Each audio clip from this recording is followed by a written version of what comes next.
Jueces capítulo 3, Jueces capítulo 3, ahí tienes el QR en la pantalla, ¿verdad? Si estás interesado en bajar el PDF de todo lo que estudiamos, todos los slides, si no va a estar al final, y yo entiendo también que está colocado afuera en el centro de conexión, si quieres al salir tomar una foto y poder bajar el QR. En esta ocasión, fíjate, estamos por estudiar en el libro de Jueces uno de estos jueces que no son muy conocidos. Yo creo que todos nosotros tenemos como referencia a los jueces más conocidos. Todos recuerdan probablemente a Sansón, que es el juez más conocido de todos. Y probablemente recuerdas de otros como Gedeón, del cual vamos a estudiar en unas semanas, o como Débora, que vamos a ver en un par de semanas después de nuestro receso de jueces en el tiempo de coinonía. Que yo te recuerdo que la otra semana tenemos coinonía. Tenemos coinonía, quiere decir que el culto ese día no es a las 11:30, es a las 10 de la madrugada. Te recuerdo eso, ¿verdad? Porque algunos tienen que levantarse un poco más temprano y va a ser una fiesta, pasteles. Alguien me preguntó qué va a haber. Bueno, va a haber, por supuesto, un tiempo de adoración que siempre es buenísimo. Para aquellos que nunca han estado en coinonía, esta es la reunión de todos los campus de la iglesia en uno solo, a las 10 de la mañana. El culto dura más o menos como un poquito más que lo que tenemos regularmente, hora 40, hora 50 minutos, pero es muy bueno, muy bueno. Y vamos a comer pastel, ¿verdad? Alguien me dijo que va a haber pastel, va a haber la celebración de 28 años de la buena mano de Dios, de la gracia de Dios, y va a haber todo el pollo campero que quieras también. Puedes irlo a comprar cuando termine el culto, ¿verdad? Y llevar a tu familia. Pero el tiempo es muy bueno, muy bueno. Entonces, la otra semana es 10 de la mañana. Pero la semana siguiente vamos a estudiar a Débora. La jueza Débora es una mujer cosa seria. Yo no puedo decirlo de otra forma, cosa seria. Asociada con Jael, que es otra mujer más cosa seria que Débora. Entonces, vamos a poner algo tremendo. Todos recuerdan a esos jueces. Pero casi nadie piensa en Samgar. Samgar es un juez del cual solo tenemos un versículo en toda la Biblia. Esta mañana vamos a tomar un tiempo para estudiar un versículo, pero es un versículo que nos arroja mucha información y nos desafía, va a desafiarnos. Al estarlo estudiando, yo personalmente he llegado a la conclusión que Dios usa a personas improbables para hacer proezas inexplicables y así ganar sus peleas importantes. O sea, Dios usa a los que menos pensaríamos que puede usar. Por eso creo que es un desafío para nosotros, porque muchos de nosotros a menudo pensamos, Dios no puede usarme a mí. Tú dices, Dios puede usar a otros, ¿verdad? Capaces, muy capaces, pero yo tengo poco de conocer al Señor, me dices. Yo no he pasado por toda la capacitación bíblica y doctrinal y teológica. Yo no tengo la personalidad apropiada, entonces Dios no puede usarme a mí. Dios usa probablemente a personas que tienen mucha más capacidad que yo. Yo quiero recordarte que eso no es cierto. La Biblia dice como un principio en toda la Escritura que Dios no usa necesariamente a los más capaces. Él capacita a los que va a usar, eso sí, pero no usa a los más capaces. Dice en 1 Corintios capítulo 1, sino que lo necio del mundo escogió Dios para avergonzar a lo sabio, y lo débil del mundo escogió Dios para avergonzar a lo fuerte, y lo vil del mundo y lo menospreciado escogió Dios, y lo que no es, para deshacer lo que es, a fin de que nadie se jacte en su presencia. O sea, aquí entre nosotros ahora tenemos a lo necio, lo débil, lo vil, lo menospreciado y lo que no es en el mundo, para que Dios pueda usarnos. Mira la persona que tienes a la par tuya y dime si parece de la realeza o no, ¿verdad? Porque no dije si se cree de la realeza. Si se cree de la realeza es otra cosa. Pero la gran mayoría de nosotros somos personas, yo no sé, ¿verdad? Yo no quiero decir que somos personas comunes y corrientes, pero somos normales, ¿o no es así? Personas normales. Entonces, este día yo quiero responder la interrogante: ¿puede Dios usarme? ¿Puede Dios usarme? Esa es la gran pregunta. Y para eso vamos a estudiar la historia de Samgar. Samgar está en Jueces capítulo 3, en el versículo 31. Samgar sabemos que ministra de forma quizás no paralela, pero entre Ahod, de quien aprendimos la semana pasada, que a algunos les va a costar olvidar el machete de Ahod, ¿verdad? Entre Ahod y Débora. Y en Jueces capítulo 3, en el versículo 31, se nos da la historia de Samgar. Y dice, después de él, después de Ahod, fue Samgar, hijo de Anat, el cual mató a 600 hombres de los filisteos con una aguijada de bueyes, y él también salvó a Israel. Eso es lo que tenemos. Es un hombre que se llama Samgar, su papá se llama Anat, y eso dice mucho, como vamos a ver en unos momentos. Y dice que lo que él hace es batalla contra los filisteos, y al batallar contra los filisteos usa una aguijada de bueyes. Yo te voy a explicar en un instante qué es eso. Y dice que por medio de él salvó a Israel. ¿Qué aprendemos? Aprendemos 2 o 3 principios que creo que son muy valiosos. Número 1 es que Dios usa personas improbables. Este Samgar, hijo de Anat, era la persona menos probable de ser considerada como un juez, como un salvador de Israel. Y vas a ver que Samgar, una de las cosas que él tenía es que era un hombre de fe. La clave de la fe creo que radica en ver a Dios a pesar de nuestras limitaciones.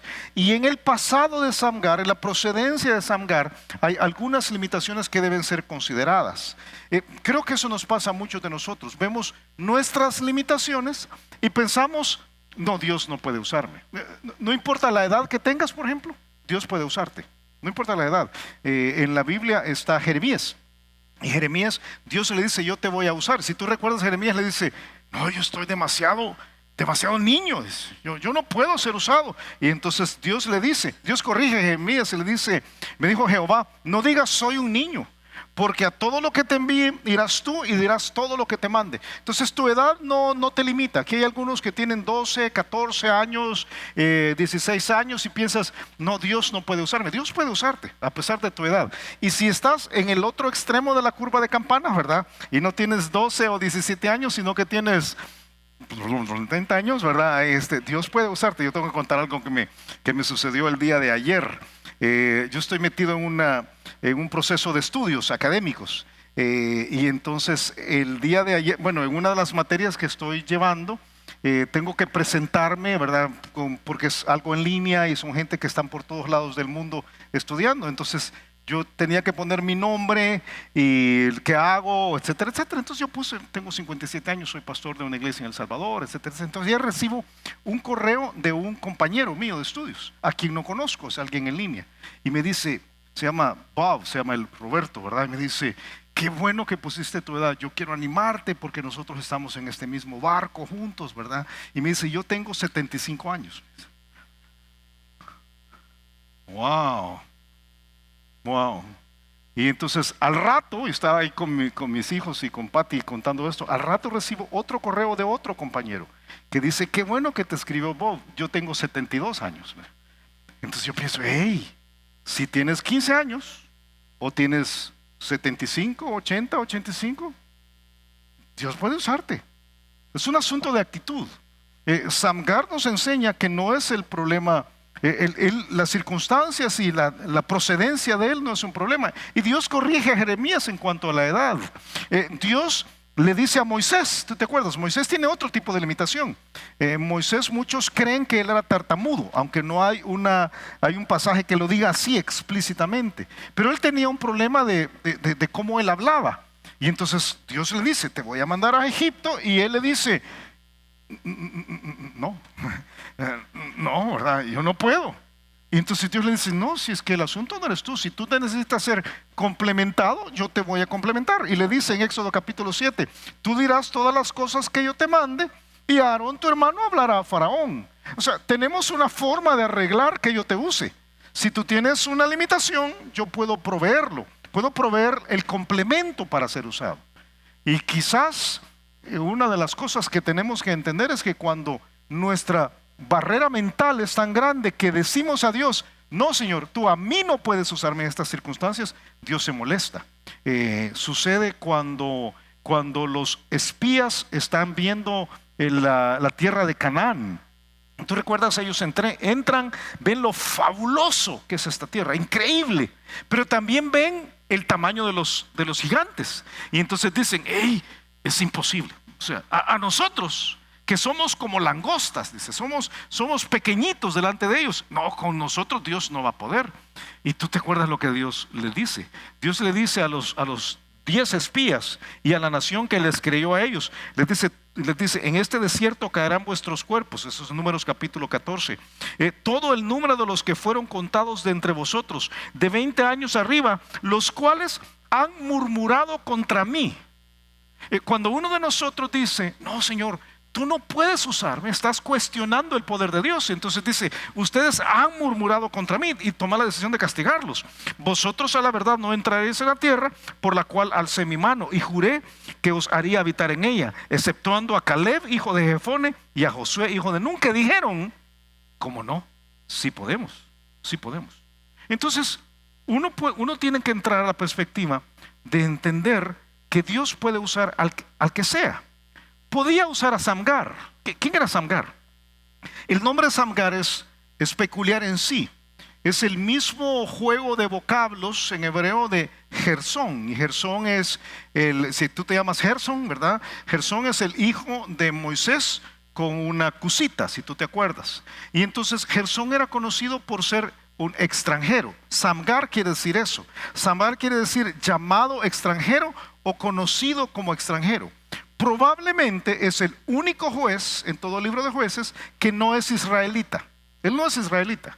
Entonces él es visto como alguien que viene de fuera, y por eso la mayor parte de personas habría pensado, no, Dios va a usar a alguien con el linaje israelita, ¿verdad? De la tribu de Judá o de la tribu de Leví, pero este viene de fuera. Su papá probablemente era pagano.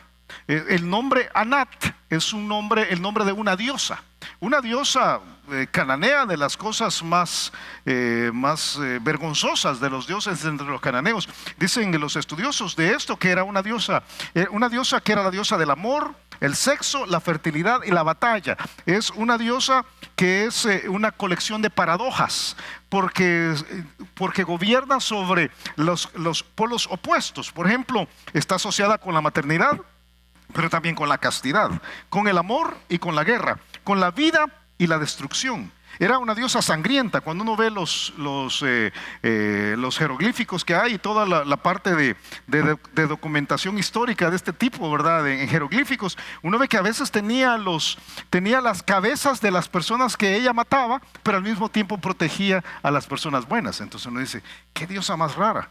Este es Samgar, hijo de Anat. ¿Sabes cómo es? Es como que tú dijeras, no, Dios no puede usarme, Dios no puede usarme. ¿Y por qué no? Es que yo no vengo de una familia cristiana, yo me acabo de convertir hace unos años y yo no tengo toda la capacidad. Y mi papá era pagano, de nombre me puso Lucifer. Ok, entonces Dios no me va a usar así, no puede usarme. Entonces, hey, este es Samgar. Samgar es el tipo de persona que cualquiera podría decir, no, Dios no lo va a usar, pero Dios puede usarte, aunque tu historia indique lo contrario. Va a usar a Samgar. ¿A quién usa Dios? ¿Quién es el tipo de persona que usa Dios? Dios utiliza, como le gusta decir a Steve constantemente, Él utiliza a los nadies, aquellas personas que no son los principales. Y entiéndeme, si tú tienes tus capacidades, estoy seguro que Dios puede usar tus capacidades, pero no te usa por tus capacidades. Si tú examinas cómo es que Dios hace los procesos de elección de aquellos que utiliza, siempre se basa en la falta de poder del que tiene el que va a usar. Por ejemplo, Salmos capítulo 8, versículo 2, aquí está, que ese es el principio. De la boca de los niños y de los que maman. De ahí dice, ahí fundaste la fortaleza. Si tomamos toda la capacidad que está aquí reunida en este domingo y la comparamos con la capacidad de la sala cuna que está aquí contrario, justo detrás de esta pared, entonces diría, bueno, esta capacidad es mucho más grande que lo que está allá, pero dice Dios, yo ahí fundé la fortaleza, porque de esa manera yo puedo gloriarme, yo puedo recibir la gloria. en 2 Corintios capítulo 12, Pablo se lo dice a Jesús. Pablo le dice a Jesús: Señor, quítame este problema que tengo. Y tú recuerdas la respuesta de Jesús. Jesús le dijo a Pablo: bástate mi gracia, porque mi poder no se perfecciona en tu capacidad, Pablo. No se perfecciona en tus talentos, en tus habilidades. Y Pablo hablaba probablemente 12 idiomas. Era un tridoctor. Y entonces uno diría: qué tremendo. Sí, pero no, mi poder no está ahí. Mi poder se perfecciona en la debilidad. Y Pablo dice: entonces entiendo que cuando Dios me está haciendo débil, me está capacitando para poder ser usado. Cuando Él está trabajando en mi debilidad, me está permitiendo, me está facultando el que yo pueda ser usado por Él. Dice: por tanto, de buena gana me gloriaré más bien en mis debilidades, para que repose sobre mí el poder de Cristo. Haz la cuenta de las personas que Dios usa. Dios usó a las parteras para salvar a Moisés. Esas son las mujeres desconocidas. Usó a Moisés, y muchos recuerdan esas cifras, ¿verdad? 40, 40, 40, porque es una forma de partir la vida de Moisés. 40 años pasa en el palacio pensando que él es alguien. Entonces Dios tiene que quebrarlo. Lo lleva 40 años al desierto para mostrarle que él no es nadie. Va a cuidar ovejas prestadas, y entonces lo regresa a los 80 años para mostrarle cómo Dios puede tomar a un nadie y hacerlo un alguien. Son 40 años, pero tenía primero que llegar al punto de decir: yo no soy nadie. La sierva de la esposa de Naamán es aquella sirvienta que le enseña al rey leproso cómo puede él ser sanado, acudiendo al profeta. Los 4 amigos del paralítico, ¿te acuerdas que destraban el techo para que pueda llegar a Jesús? No sabemos quiénes eran. Los 120 en el aposento alto, los fundadores de la iglesia más misionera de la historia, no sabemos sus nombres. Y si tú revisas los discípulos de Jesús, los discípulos de Jesús no eran muy capaces. Eran pescadores del vulgo. Así les dicen: ustedes son del vulgo. Entonces Dios usa a los nadies. El único que podría detener a Dios de usarte eres tú mismo. Eres tú mismo. Y yo quiero en esta ocasión desafiarte a creer que Dios puede usarte. Nuestra iglesia tiene una visión misionera. Lo hemos hecho a través de los años. Estamos tratando de establecer, para ti que eres nuevo en la iglesia, te explico. Estamos tratando de establecer obras entre Ecuador y México, en las metrópolis, ciudades de más de 1 millón de personas en esa zona. Por eso llamamos Metro América, las metrópolis en América, entre el paralelo 0, Ecuador, y el paralelo 20 en México. Entonces uno dice: ok, o sea que estamos estableciendo obras. Sí. ¿Y dónde hemos ido ya? Estamos en Bogotá, estamos en San José, Costa Rica, estamos en Managua, hemos enviado personas a San Pedro Sula, hemos enviado a Guatemala. El otro domingo te vamos a contar cuál es la próxima obra, pero después de eso sigue. Y algún día queremos ir a Caracas, Venezuela. Y tú decís: Caracas, qué bueno que vamos a ir a Caracas. ¿Y cómo está la cosa ahí? Pues madura, está la cosa madura realmente, ¿verdad? Está, pero algún día queremos ir a Caracas. Y entonces tú probablemente piensas: qué bueno que vamos a ir a Caracas, a saber a quiénes van a mandar. Pero en tu mente nunca pensás: quizás Dios podría mandarme a mí. Nunca pensás: quizás Dios podría usarme para ir a establecer una obra en Santo Domingo, ahí en República Dominicana. O quizás Dios podría llevarme a comenzar una obra en Panamá. Porque lo que pensamos la mayor parte de nosotros es: no, yo no, mira Julio, yo tengo, la edad no la tengo, o la edad ya se me pasó, las capacidades no las tengo, la línea, mi linaje no lo tengo, yo no tengo todavía todas las capacidades.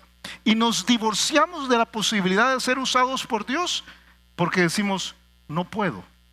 Si Dios pudo usar a un hombre con un nombre que hablaba de una diosa, siendo un extranjero, para hacer su obra, puede usarte a ti. Puede usarte a ti. Ahora, la mayor parte no va a ir a Caracas. La mayor parte Dios lo va a usar acá. Quizás Dios te va a usar para abrir un grupo pequeño. O Dios te puede usar para comenzar a trabajar con la escuela dominical. Necesitamos aquí más maestros. Yo pregunté a David hace un ratito: ¿dónde está la necesidad más grande? Me dice: la necesidad más grande en Salacuna. y trabajar hombres que trabajen con los niños más pequeños de nuestra iglesia. Dios puede usarte, Dios puede usarte. El problema de muchos de nosotros es que hemos puesto una barrera mental y pensamos, Dios no puede usarme. Pero si Dios puede usar a Samgar, puede usarte a ti. ¿Para qué lo usa? Bueno, lo dice el versículo 31. Después de él fue Samgar, hijo de Anat, el cual mató 600 hombres de los filisteos con una aguijada de bueyes. Bueno, quizás lo único que entiendes en este momento es que mató 600. Okay. Dios quiere usarte y usa personas improbables para hacer proezas inexplicables. Aquí hay varias cosas que uno tiene que entender del contexto histórico de Samgar. Es un asunto de fe y es un asunto de comprender la limitación de sus circunstancias. Él tenía un problema de la limitación de él personalmente, pero él tenía algunas circunstancias limitadas. Y yo creo que la fe, la clave de la fe es entender que las circunstancias humanas nunca limitan el poder de Dios. ¿Está de acuerdo con eso? No importa si tienes mucho o tienes poco. No importa si tus circunstancias son buenas o son malas. Te enseño un pasaje que es uno de mis pasajes favoritos. En toda la Biblia, he aquí uno de mis versículos favoritos. Lo dijo Asa, el rey Asa, cuando está orándole a Dios. Dice en 2 de Crónicas capítulo 14, clamó Asa a Jehová y dijo, oh Jehová, para ti no hay diferencia alguna en dar ayuda al poderoso o al que no tiene fuerza. No se trata de uno. No se trata si tú tienes una gran capacidad o no tienes nada de capacidad. Porque lo que va a hacer la obra no es tu capacidad o tu incapacidad. Lo que va a hacer la obra es Dios. Entonces dice, para ti Dios, lo mismo es si yo soy súper capaz o si yo soy muy limitado. Porque para ti es lo mismo. Por eso dice Asa, ayúdanos, oh Jehová Dios nuestro, porque en ti nos apoyamos y en tu nombre venimos contra este ejército. Oh Jehová, tú eres nuestro Dios, no prevalezca contra ti el hombre. En el tiempo de Samgar, yo te dije hace un ratito que solo hay un versículo de Samgar, pero en Jueces capítulo 5, en el versículo 6, se nos da un poquito más de información y se menciona su nombre otra vez. Mira, una página adelante ahí en el libro de Jueces. Ahora está cantando Débora. Y Débora va a recordar, ella ha tenido la victoria de la cual vamos a estudiar, pero ella cuando ha terminado la victoria canta. Y entonces al estar cantando recuerda las circunstancias históricas que vinieron antes de que ella llegara al poder. Y dice en Jueces capítulo 5, en el versículo 5, los montes temblaron delante de Jehová, aquel Sinaí delante de Jehová Dios de Israel. En los días de Samgar, hijo de Anat, o sea, ahora va a decir, ¿cómo era la vida en los días de Samgar, hijo de Anat? Dice, en los días de Jael quedaron abandonados los caminos, y los que andaban por las sendas se apartaban por senderos torcidos. Las aldeas quedaron abandonadas, en Israel habían decaído, hasta que yo, Débora, me levanté como madre en Israel. ¿Sabes qué está diciendo? Está diciendo, en el tiempo de Samgar, las circunstancias eran tan difíciles, había tanto temor, que la gente prefería no transitar por los caminos, y era principalmente porque los filisteos estaban atacándolos. Entonces decían, mejor no ir por los caminos, porque ahí en los caminos están los malos. Entonces vámonos por las veredas. Hace unos meses tuvimos una celebración de familia, una situación de familia. Y entonces quien la organizó fuera de San Salvador, allá por Comasagua. Y teníamos que llegar ahí como a las 7 de la noche, 7:30 de la noche. Pero el lugar donde era sales de la carretera Comasagua y llegas a una calle lateral que te lleva a una calle lateral de la calle lateral, que te lleva a una calle lateral, que te lleva de la calle lateral, que te lleva a la calle lateral de la calle lateral, de la calle lateral. Entonces estábamos perdidos en medio de la nada. Bueno, Waze ya no funcionaba, con eso te digo todo. O sea, estábamos pero perdidísimos, ¿verdad? Y entonces ahí iba mi mamá conmigo en esa ocasión, y le digo, porque mi mamá iba bien callada, ¿verdad? En lo oscuro, y le digo, mamá, ¿va preocupada? Sí, me dijo, voy preocupada. Y le digo, tranquila mamá, no se preocupe, que aquí está tan perdido que ni los ladrones saben dónde es. Entonces, tranquilo, ¿verdad? Tranquilo, no se preocupe, que aquí no nos va a pasar nada, ¿verdad? Eso es Samgar. Es tan complicada la situación, dice, que tenemos que encontrar el lugar donde no están los ladrones. Y uno dice, qué tremendo. Y cualquiera que lee ahora, en nuestro contexto histórico, lee esto, dice, pero es que los filisteos eran malos. Pero yo te tengo una pieza de información aquí. Si tú solo hubieras estado, si la única referencia que tuvieras en la Biblia fuera el libro de Jueces, y solo hubieras estado presente en la línea de tiempo de Jueces, los filisteos eran desconocidos. Esta es la primera vez en la historia de Israel que tiene un enfrentamiento con filisteos. Yo sé que tú, ahora que eres conocedor de la Biblia, sabes que los filisteos son el archienemigo de Israel, pero en este momento no había habido una batalla contra los filisteos. Es la primera batalla. Entonces el enfrentamiento podría parecer intrascendente, porque es la primera vez que peleaban con ellos, pero los filisteos eran cosa seria. Eran tan difíciles, era un pueblo tan difícil, que cuando Dios sacó a la nación de Egipto, fíjate, esa es la lógica de Dios. Dijo, yo no voy a hacer pasar a Israel por entre el territorio filisteo, porque les va a ir mal. Y se van a asustar y se van a regresar. Y los hace dar una vuelta. Si ellos hubieran atravesado el territorio de Israel, de los filisteos, habría tomado unos 15, 18 días llegar a la tierra prometida. Los hace dar una vuelta que tú recuerdas termina siendo una vuelta de 40 años. Y uno dice, ¿por qué hace esto?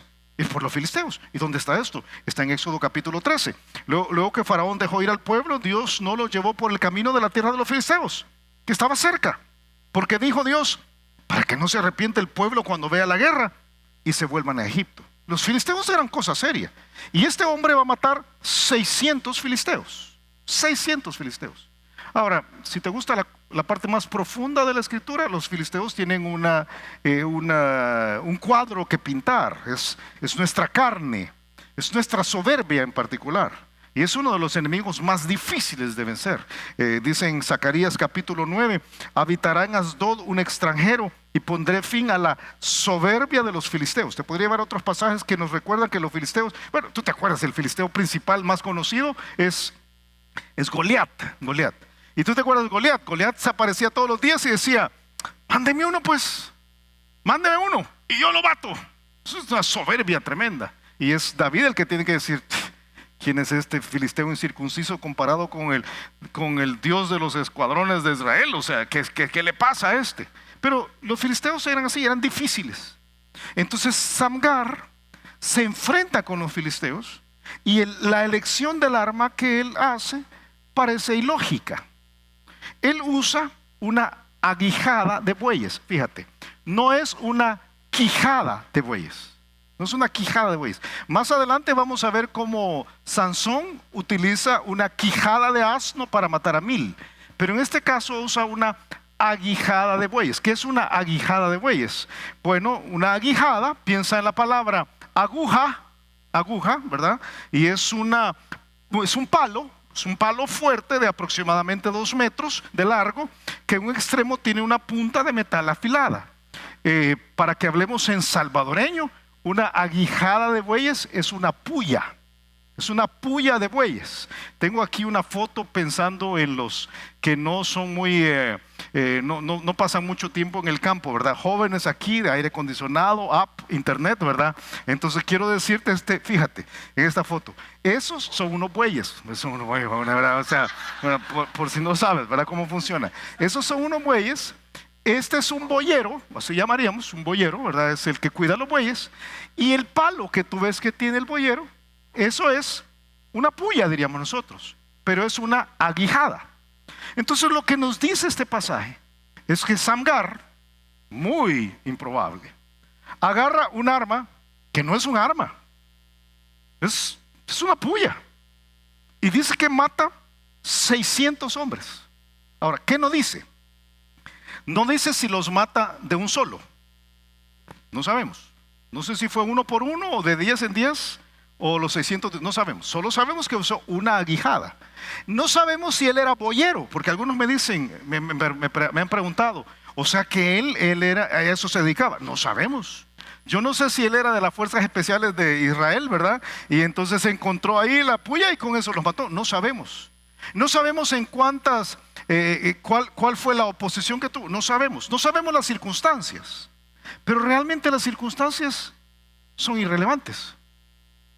Porque no se trata de la puya, ni se trata de Samgar. Se trata de Dios.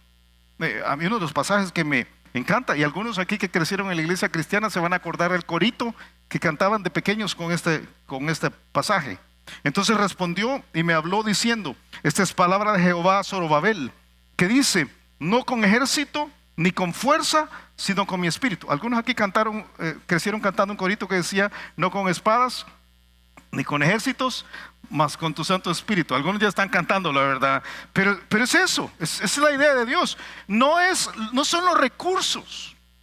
O sea, no es la cantidad de recursos y la cantidad de recursos.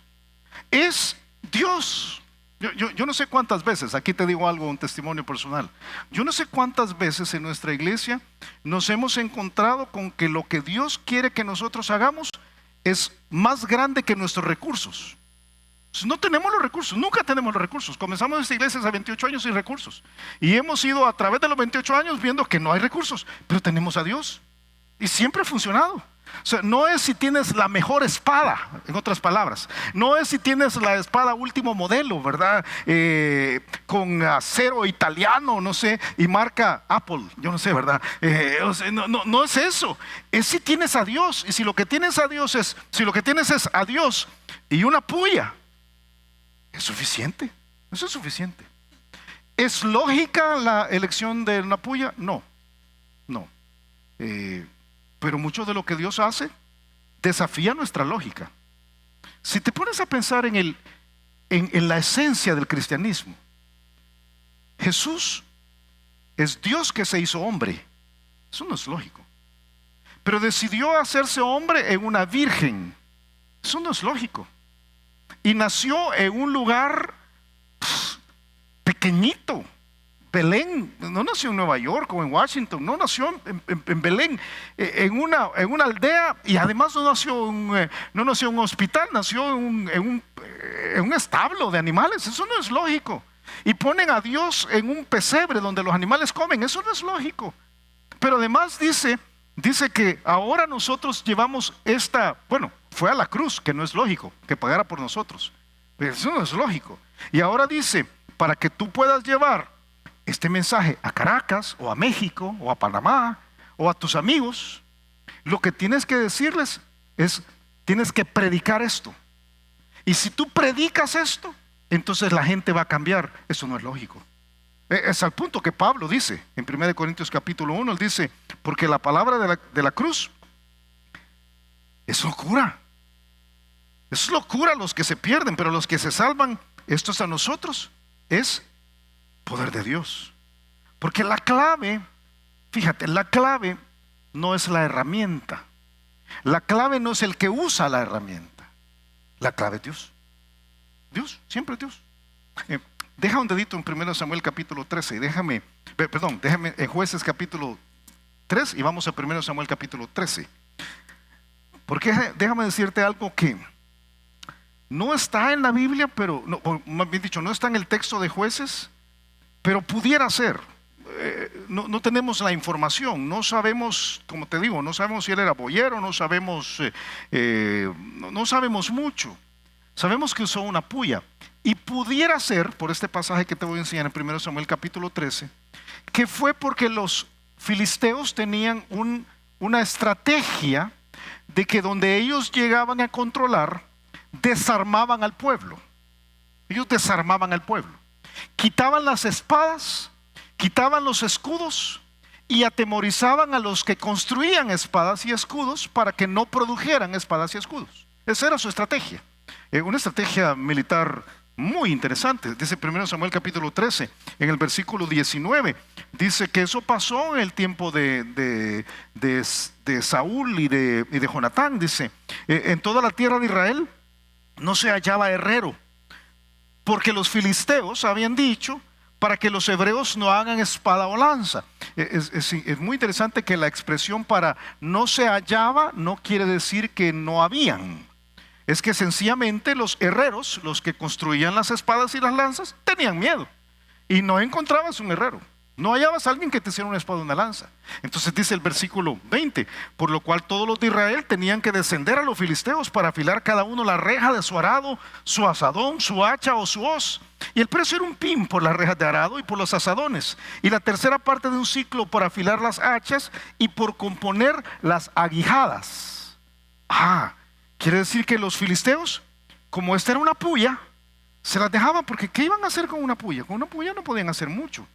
Quitaban las espadas, quitaban los escudos, pero dejaban el resto de cosas. Aquí en el tiempo de Jonatán y de David, dice en el versículo 22, de Jonatán y de Saúl, dice: así aconteció que en el día de la batalla no se halló espada ni lanza en mano de ninguno del pueblo que estaba con Saúl y con Jonatán. Solo Jonatán y Saúl tenían una espada cada uno. Ahora, fíjate, es posible que la razón por la cual Samgar toma una aguijada es porque no habían espadas. Es posible. Y yo pienso en este pasaje de 1 Samuel 13, yo pienso, ¿cómo se parece esto a nuestra actualidad? A ti que te gusta estudiar la Biblia, ¿de qué es cuadro la espada? ¿Qué representa la espada en la Biblia? La palabra de Dios. Lo que el mundo hace es retirar las espadas. Si hay poca espada, hay poca posibilidad de triunfo. Hay poca espada. Una de mis preocupaciones personales es que vivimos en una sociedad donde hay poca Biblia. Hay muchas Biblias, libros, pero hay poca palabra, muy poca palabra. Yo creo que es un truco del mundo y del diablo, ¿verdad?, para inutilizarnos. Se necesita que alguien diga: hey, aunque estemos en esta situación, yo voy a tomar lo que tengo a la mano. Y lo que tengo a la mano es una aguijada. Yo te animo, si estás esperando las circunstancias ideales, perfectas, ¿verdad?, un avivamiento del Señor, y que en tu universidad todos estén buscando de Dios, entonces ese día yo voy a hablar de Cristo. No esperes ese momento. Si tú estás esperando que tus primos y tus amigos, ¿verdad?, a quienes tú deberías llevar la palabra, estén diciendo: yo estoy buscando al Señor, eso no va a llegar. Porque vivimos en una situación en la cual la espada ha sido retirada. Entonces usa tu aguijada. Usa lo que tengas. Si lo que tienes es una puya, úsalo. Porque esa puya que aparece ahí en Jueces capítulo 3 es efectiva. Mató 600 hombres. Él pudo haber dicho: no, fíjese que yo ni soy del pueblo. Mi papá me puso así como me puso, ¿verdad? Mi papá se llamaba Nat. No soy israelita. No soy muy conocido. No tengo una espada, entonces yo no voy a ser usado. Pero él usó a Dios, y cuando Dios está presente, las cosas funcionan. 600 hombres, porque cuando Dios está presente, las victorias son posibles. Yo te digo algo, mi hermano, con amor aquí. Las armas de Dios no son físicas, no son circunstancias, no son habilidades, no son cosas, no son capacidades. El arma principal de Dios es Dios.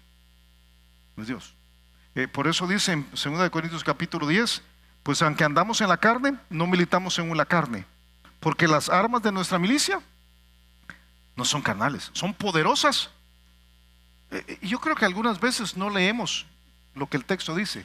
Son poderosas en Dios. Dios es todo. No es nuestra capacidad, no son nuestras circunstancias, no son nuestros recursos, es Dios. Por eso, lo que limita a Dios es nuestra fe. Y yo quiero desafiarte: no pienses en pequeño. No pienses. Algunos aquí deben considerar entregar su vida por completo al Señor y que Dios les use por los siguientes 40 o 50 años para el ministerio. Yo te desafío a que lo pienses, y que no pienses: no, Dios no puede usarme a mí. Dios puede usarte a ti. No te detengas por pensar que la pelea es demasiado grande, el objetivo es demasiado alto o la meta es demasiado costosa. No le digas al Señor, Dios, tú no puedes usarme a mí. No tengo los recursos. No pienses así. Porque cuando pensamos así, limitamos lo que Dios puede hacer en tu vida. Yo no te pregunto en qué puede Dios usarte. Yo te pregunto lo contrario. ¿En qué no puede Dios usarte? ¿En qué no puede Dios usarte? Julio, es que fíjese que yo quisiera comenzar un ministerio entre sordos. ¿Por qué no puede Dios usarte en esto? Es que no puedo hablar lenguaje de señas. ¿Y eso? ¿No puedes aprender? Dios puede enseñarte. Es que fíjese que yo quisiera hacer ministerio entre los de la tercera edad en nuestro país. ¿Y por qué no lo haces? Es que fíjese que no, ¿por qué no lo haces? Tú puedes, Dios puede usarte. No, es que solo tengo 35 años, estoy esperando llegar a la tercera edad para que Dios me use. No, Dios puede usarte el día de hoy. Es que fíjense que yo pienso que yo podría ser usado para moldear a los chicos de la escuela dominical, pero fíjense que en parte a mí no me gustan los niños, o sea, a mí no, los niños no me gustan, ¿verdad? Ni en sopa me gustan, ¿verdad? Pero Dios puede usarte en otras capacidades.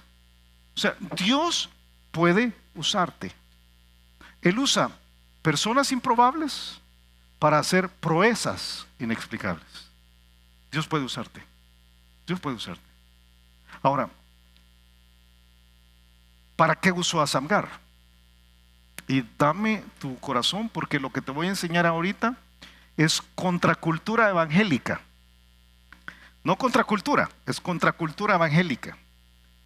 Dios usó a Samgar porque Él quiere ganar sus peleas importantes, no tus peleas importantes. Nosotros hemos crecido en una generación, y muchos aquí han crecido en una generación cristiana, evangélica, que piensa en Dios solo en función de ti mismo. O sea, Dios está para sacarme a mí de mis líos. Y algunos pasajes dicen algunas cosas que son tan reconfortantes. Segundo de Crónicas capítulo 32 dice, es Sennacherib el que está hablando, ¿verdad? Perdón, es Ezequías el que está hablando respecto de Sennacherib, y dice: con él está el brazo de carne, con Sennacherib está el brazo de carne, mas con nosotros está Jehová nuestro Dios para ayudarnos y pelear nuestras batallas. Y eso es tan reconfortante. Es pensar que Dios puede pelear mis batallas. Si tú tienes una batalla en tu trabajo y dices: Dios puede pelear mi batalla. Y tienes una batalla en tu familia y dices: Señor, pelea mi batalla, ¿verdad? Y tienes una circunstancia económica terrible y dices: Señor, yo necesito que tú hagas algo y pelees mi batalla. Y hay una parte de esto que es cierto. Es cierto. Dios pelea nuestras batallas. Pero también es cierto lo contrario. Dios quiere que tú pelees las batallas de Él. Eso es cierto. Algunos de nosotros, cuando pensamos en las batallas de Dios, pensamos uy, no, porque eso quiere decir que yo voy a ir a servir a Dios ayudando a otras personas. Sí, eso es lo que hizo Samgar. El problema de Samgar no era personal. Él quizás ni era del pueblo. No era que los 600 filisteos tenían algo contra él. Esta era la batalla de Dios. A mí me impacta, fíjate, en la historia de Saúl y David. Se nos dice esto, mira. Entonces dijo Saúl a David: he aquí, es 1 Samuel 18:17. He aquí yo te daré Merab, mi hija mayor, por mujer, con tal que me seas hombre valiente, le dice Saúl a David, y pelees, ¿qué dice? Las batallas de Jehová. Las batallas de Jehová son específicamente en este pasaje las batallas contra los filisteos, porque dice: mas Saúl decía: no será mi mano contra él, sino que será contra él la mano de los filisteos. Ok, este Samgar entonces peleó las batallas de Dios. Y yo creo que lo mismo quiere Dios para ti. Él puede pelear tus batallas, puede sacarte de tus líos, pero Dios quiere mucho más que eso. Él quiere usarte para salvar a otros. Cito a un sabio que se llama Steve Kern, porque le da risa, si es cierto. Steve es sabio, es uno de los hombres más sabios que yo conozco. Pero él lo dice constantemente. Se requiere así de fe para pensar que Dios puede hacer algo imposible. Pero luego dice, se requiere así de fe, y él lo hace más alto, ¿verdad?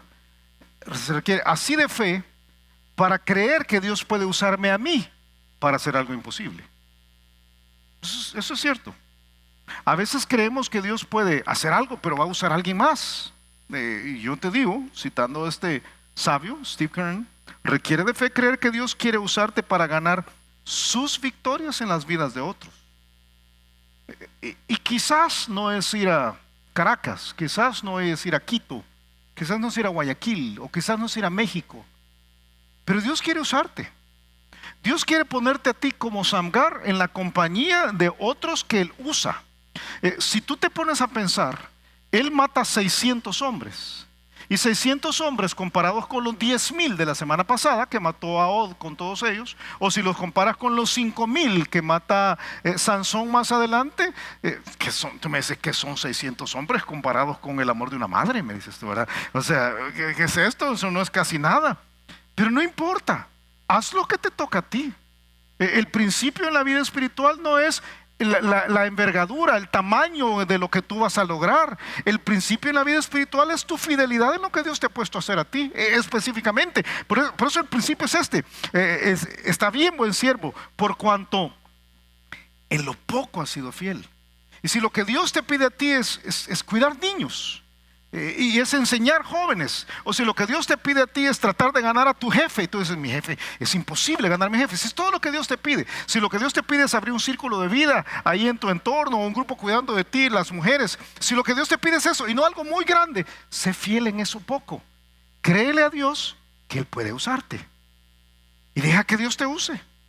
En la vida espiritual no se trata de batallas grandes o pequeñas. De hecho, yo pienso que a menudo las batallas pequeñas pueden ser las más importantes. El niño que tú enseñas en la escuela dominical podría ser algún día alguien que va a ganar un país entero. Tú no sabes.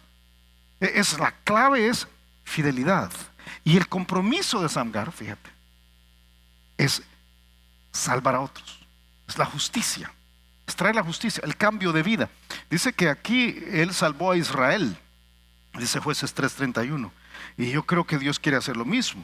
Quiere usarnos para salvar a otros. Algunos aquí tienen amigos que necesitan del Señor. Dios quiere usarte. Dios quiere usarte.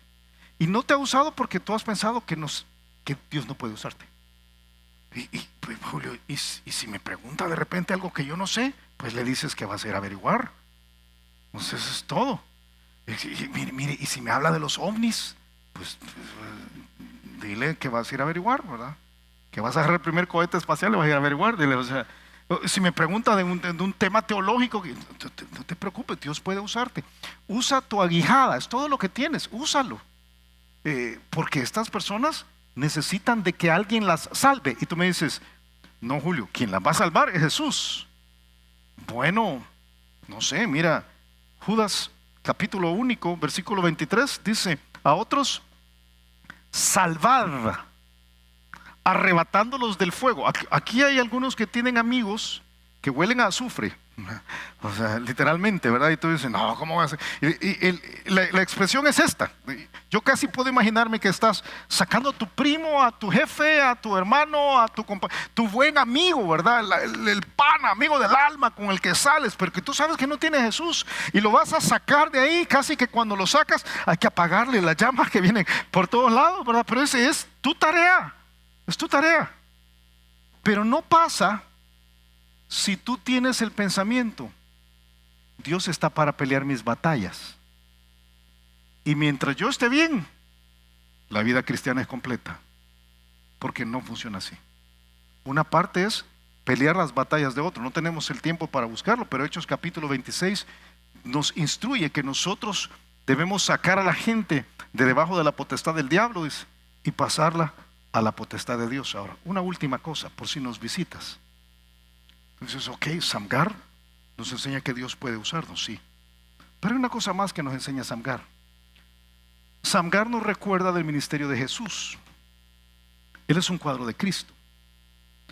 Él es la persona menos probable desde la perspectiva humana de traer salvación a todo el mundo. Un judío de otro momento, y yo sé que tú y yo sabemos que es Dios encarnado, pero si tú lo ves solamente desde la perspectiva humana es impensable. Pero Samgar apareció para salvar y Jesús apareció para salvar. Y si tú estás aquí sin Jesús ahora, necesitas de Jesús, que Él te salve, que te salve de tu condición humana, pero peor, que te salve del futuro, de la eternidad terrible que hay sin Jesús. Cuando la Biblia habla de Jesús, dice que Él vino, dice 1 Timoteo 1:15, palabra fiel y digna de ser recibido por todos, que Cristo Jesús vino al mundo para salvar a los pecadores. ¿Cuántos pecadores hay aquí? Ok, mira al que está a la par y dile, qué bárbaro. Todos somos pecadores, sin excepción. Bueno, yo agarro las palabras de Pablo para salvar a los pecadores, de los cuales yo soy el primero. A mí Jesús me salvó. Porque Samgar es un cuadro de Jesús. En unos momentos yo voy a hacer una invitación para que recibas la salvación. Pero para eso tienes que estar dispuesto a dejar que Dios te salve, que Jesús te salve. ¿Qué vemos en Samgar? Déjame resumirlo aquí. En Samgar vemos a una persona que está dispuesta a ser usada por Dios, incluso si todo lo que tiene es el arma más tosca e improbable. Hay muchas personas en el cuerpo de Cristo que están a una cosa de estar dispuestas a ser usadas por Dios. Tienen una guijada en sus manos y tienen el Espíritu Santo, pero dicen, si solo tuviera una espada, entonces Dios podría usarme. Si solo pudiera cantar como William, Dios podría usarme. Si tan solo pudiera jugar como fulano, Dios podría usarme. Y si solo tuviera más tiempo, o si solo pudiera sacar un título en la teología como sutano, Dios podría usarme. Siempre están a una cosa de permitir que Dios use sus vidas. No están dispuestos a salir con las armas más básicas y por eso siempre se quejan de sus insuficiencias. Sin embargo, alguien con una aguijada en sus manos y el Espíritu de Dios en su vida es infinitamente más poderoso que alguien con un misil y sin el Espíritu Santo. Entonces, ¿puede Dios usarte? Y la respuesta es sí. Jueces 3:31, un solo versículo, una enseñanza tremenda. Tú sabes que hay un libro escrito completo de Jueces 3:31. Un señor de apellido Williams, Pat Williams, escribió un libro hace unos 15 o 20 años, no lo he leído, pero se llama Los 3 secretos de Samgar. Y está basado en este versículo, el libro completo. Y puedes resumir el libro, y yo lo tomo prestado, el pensamiento de él. Comienza donde estás. Pues tú eres una persona que no serías probablemente el más indicado. Aprovecha lo que tienes. Lo que tienes es una guijada de bueyes. Y haz lo que puedes. Si solo puedes 600, 600. Yo te digo hoy, Dios usa personas improbables para hacer proezas inexplicables y así ganar sus peleas importantes. Vamos a orar. Padre, nosotros somos Samgar, Padre, aquí, muchos de nosotros, improbables de ser usados. Yo mismo pienso que soy improbable de ser usado. Y Señor, danos esta actitud de fe de este hombre. Algunos necesitamos salir del estancamiento mental en el cual hemos pensado que tú no puedes usarnos, Señor. Ayúdanos, ayúdanos. Y algunos aquí necesitan de Jesús, de ser salvados por Jesús. Ayúdales también a tomar una decisión, Padre. Y con la cabeza agachada, los ojos cerrados. Primero hablo contigo que nos visitas. Jesús quiere salvarte. Él vino del cielo para salvarte. Pero tú tienes que decir que sí y poner tu fe en Él. Si este día quieres marcar la diferencia del resto de tu vida y decir, Señor, ya no quiero ser como he sido hasta este momento, sálvame, Señor. Sálvame de mí mismo, sálvame de mis circunstancias y sálvame de mi futuro. entonces recibe a Jesús. Díselo. La fe. La fe es la clave para entrar en una relación con Dios. Entonces créele que Él puede. Dile esto, dile: Señor, te abro la puerta de mi corazón. Te pido perdón por mis pecados. Sálvame, Señor. Sálvame de mí mismo.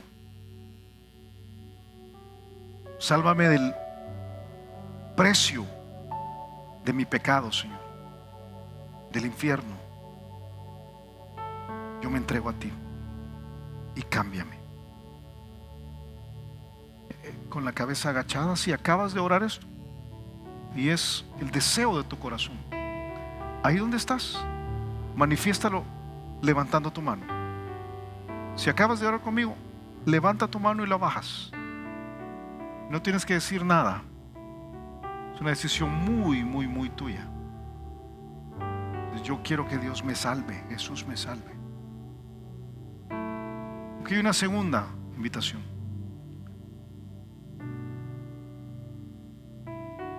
Tú sabes que no estás haciendo para Dios lo que deberías.